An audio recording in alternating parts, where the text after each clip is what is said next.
une deuxième série avec des nouveaux genres de recherche d'ensemble. On a ici une recherche d'ensemble différente de celle qu'on a vue précédemment. On n'a plus de produits scalaires, on a deux points M et on a des carrés. Par contre, on a des méthodes, on sait que quand on a un carré, on peut le transformer en produit scalaire, ou mieux, on peut reconnaître une partie du théorème de la médiane, et en fait, la résolution de cet exercice va quasiment suivre la démonstration du théorème de la médiane. MA carré, on le transforme en MA scalaire MA, de même pour MB carré. Ensuite, pour suivre le plan donné par la démonstration du théorème de la médiane, on va introduire un point I au milieu de AB, et ici utiliser la relation de Chasles. MA, ça va être MI plus IA, et de même pour les MB. Ensuite, on est toujours dans du déjà vu, on développe, on a MI carré plus 2MI IA plus IA carré, de même pour l'expression en B. On a 2MI carré, ensuite on a 2MI IA plus 2MI IB qui se factorisent, et enfin IA carré et IB carré peuvent être assemblés en 2 IA carré puisqu'ils sont IA et IB de même longueur. IA plus IB, ça fait vecteur nul, donc l'expression se simplifie. Si on remarque que IA, c'est la moitié de AB, ça fait IA égale 3, donc IA carré égale 9. On simplifie donc notre expression en 2MI carré plus 18. On a transformé MA carré plus MB carré en 2MI carré plus 18, qui doit être égal à 26. On continue à simplifier. MI carré doit être égal à 4, et donc MI, qui est une longueur donc positive, doit être égal à 2. Ainsi, on a transformé cette équation en MI égale 2, mais quel est cet ensemble? C'est l'ensemble des points M qui sont à une distance 2 de I. Ces points sont sur un cercle de rayon 2 et de centre I qui est le milieu de AB. Autre recherche d'ensemble avec deux points M, cette fois produit scalaire MA-MB égale 0.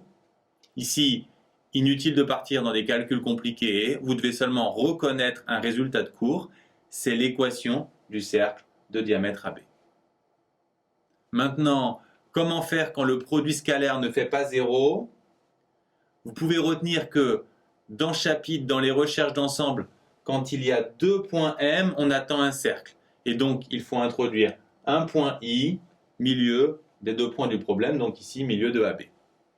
On nomme ce milieu qui va nous servir à transformer MA avec la relation de Chasles, comme d'habitude en MI plus IA, et de même pour MB. Ensuite, on développe, on a MI carré plus MI IB et IA MI.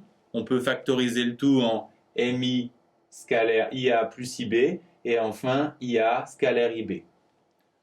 Vous devez reconnaître absolument IA plus IB maintenant, c'est le vecteur nul. Et ensuite, IA scalaire IB, ils sont collinéaires, deux sens opposés, ça fait moins IA carré. Ainsi, le produit scalaire MAMB est égal à MI carré moins IA carré. On a donc réécrit notre problème, qui se traduit maintenant par MI carré moins IA carré égale 9. IA, c'est la moitié de AB, ça fait 4. Donc on a MI carré égale 25. MI est une longueur donc positive, donc MI égale 5. Comme précédemment, on doit reconnaître l'équation d'un cercle de centre I et de rayon 5. Remarque importante, si en fin de calcul, vous trouvez MI égale 0, la solution est tout simplement le point I. Et si MI est négatif, alors il n'y a pas de solution. Finalement, si vous avez une recherche d'ensemble, la première chose à faire, c'est de regarder le nombre de points M inconnus dans l'équation. Si vous avez un point M, l'ensemble cherché sera une droite. Il faut commencer par chercher une solution évidente dans la droite d'origine, puis tracer la perpendiculaire à la droite d'origine passant par ce point. et ensuite on travaille par projection. Si dans l'équation il y a 2 points M, l'ensemble cherché sera un cercle. Il faudra transformer les carrés, s'il y en a, en produits scalaires, introduire un milieu, appliquer la relation de Chasles, et si le cercle existe bien, il sera de centre I.